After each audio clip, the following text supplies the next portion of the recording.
Here we find ourselves in Ennismore in early July 2025. I'm Patrick Leahy, and some of you may know me as being from Douro, but luckily I'm married to a good Irish Ennismore girl. I'm here with John Tierney. Say hello, John. Hi everybody. My first time in Canada, my first time in Douro, my first time in Ennismore, and it's been an education, very interesting. And John's an archaeologist by training. And I've been working in archaeology since the mid-80s, and for the last 15 years I've been working on graveyard projects.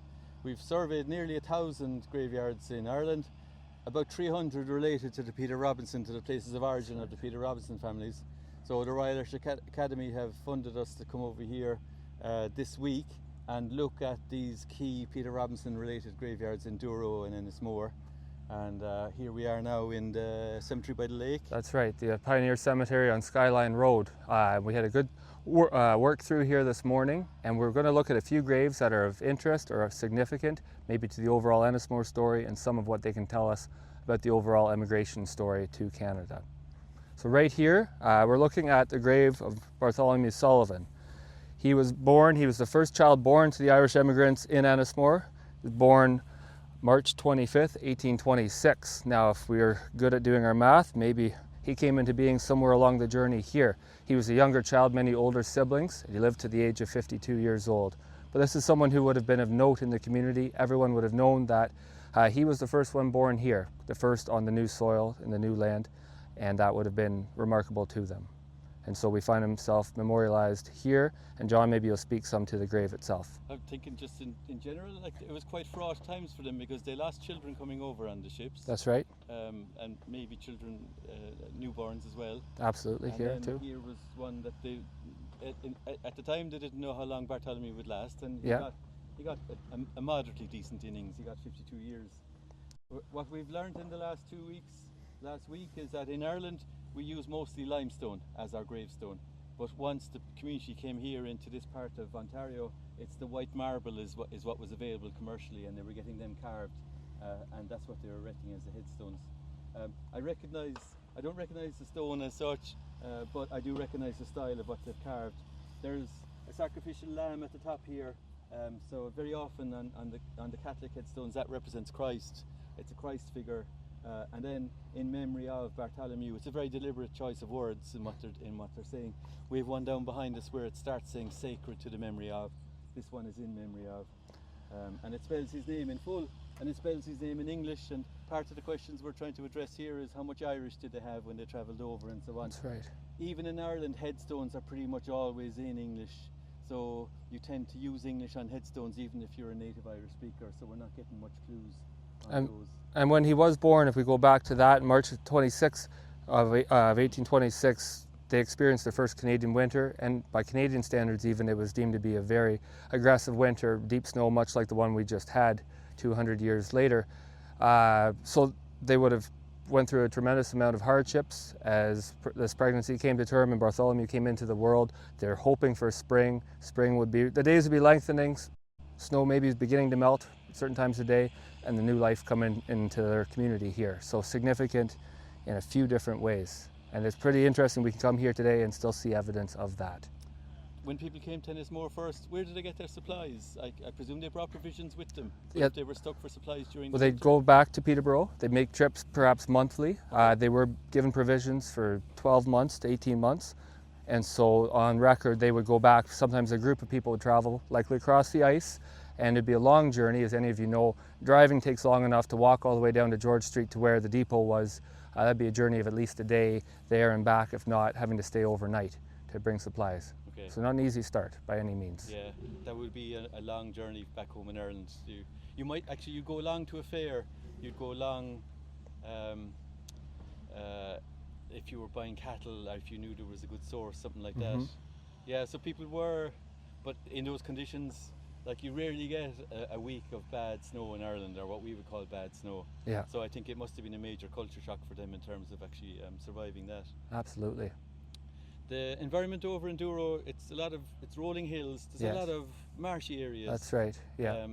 Is it the same thing here in Ennismore? Somewhat, maybe a little less wet, maybe a little more upland, not as aggressive a landscape, a little more roll, more gentle to it, perhaps. Found it easy to organise. In terms of the landscape inside in the graveyard, what I think is interesting is we counted 32 or 33 grave monuments, and they're spread all down the hill, and it seems quite sparse, but they didn't just bury people willy-nilly in here.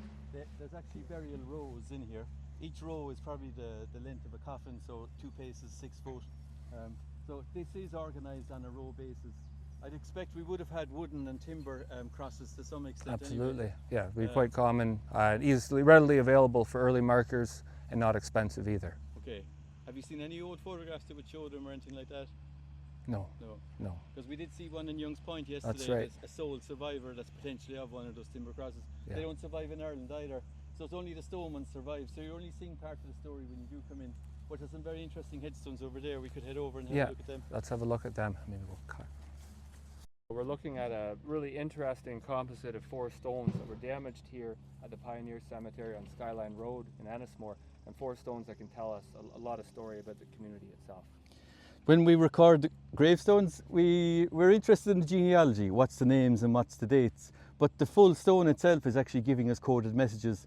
In Ireland, very often you'll have Catholic and Protestant buried in the same burial ground, so we're very concerned about teasing some of those stories apart. But here, because we know this was a Catholic burial ground only, then we're looking at this. Now, this is another beauty here. It's a grey, it's either a limestone or some kind of schist. We don't see this at all in Ireland, and it's a very attractive stone. And I think the people here who moved over liked it for its aesthetic values. It's a lot going on, and I think what struck us over in Douro is that here now you've got Irish names on Canadian stones, and it's the new continent forming. That's right, it's a marriage of American, of Canadian and Irish traditions forming their own visual impact here for us. Yes, and the Catholic and the Protestant, they came from quite a divided society, and then they arrived over into Canada with the same kind of political structures ongoing. It was part of the British Empire at the time, and there would have been a lot of tension between the communities. How people would have actually stamped their identity in a landscape, it would have been on their grave memorials. They were saying, look, we're decent people, we're reputable people, we work hard, and this is how we commemorate our dead. And the iconography that they've got on the top of this stone, to me, we don't see the symbols at all in Ireland very much. 2 hands clasping. Usually I would interpret that as being 2 hands clasping in the afterlife, after the resurrection. And then this lovely rich fruit and the uncorrupted life, it strikes me as representing heaven. We've got the young wife dying and the monument being erected in her memory here. So Nathaniel Travis was a blacksmith in Ennismore right at the cross, and he's mourning the loss of his wife Johanna Brick, who died at the age of 27 in 1875. Johanna descending from Robinson immigrants who came in 1825. So Bricks, there's 2, Brick is a very unusual surname in Ireland, and the Bricks who came over and the Robinson immigrants were County Clare down into County Kerry, and they're relatively rare. So if you have a Brick bloodline, you can probably trace your people back in Ireland if you're thinking about going and doing it, or maybe you've done it already. So it's a good one to have. Travis then, I don't know what kind of ethnicity that would have been. English perhaps? There was some American, perhaps American who came up with an English background a few generations before, but found himself in this community, married into this community, and that's a lot of the story of what we see here. Established communities that with an Irish nature that are able to absorb others into that community that they've formed here, a Canadian mixing of sorts. Okay, people really had to lean on one another. They had to, they were farming, making fields, farming land. It was very physically demanding, and what we learned at the Douro Festival last weekend was a whole cooperative approach to doing that, and the same kind of information is going to emerge in Ennismore now in this coming weekend. That's right. And the last little piece we'll look at just adds a layer to the story. We think a lot of these people in 1825 coming from the south of Munster, from Cork, from Kerry, from Limerick, Tipperary, but here we've got a Watson from County Fermanagh who came probably in the decades following. The communities that were here, they attracted other Irish people from perhaps slightly different backgrounds who felt comfortable here to join in and to add their own layer to the overall story of the communities. Fermanagh, hilly country, alongside Cavan, between them they have a lot of lakes. We don't have a lot of lakes down in Munster, and they have a lot up in Ulster. So I think the Ulster people would have found this landscape far more visually kind of recognisable than the Munster people. And I think that's what's interesting on that. The same with Father Fitzpatrick, who was a priest here and over in Douro, and who's buried over in Douro. He would have recognised this landscape very well, although maybe not the snow.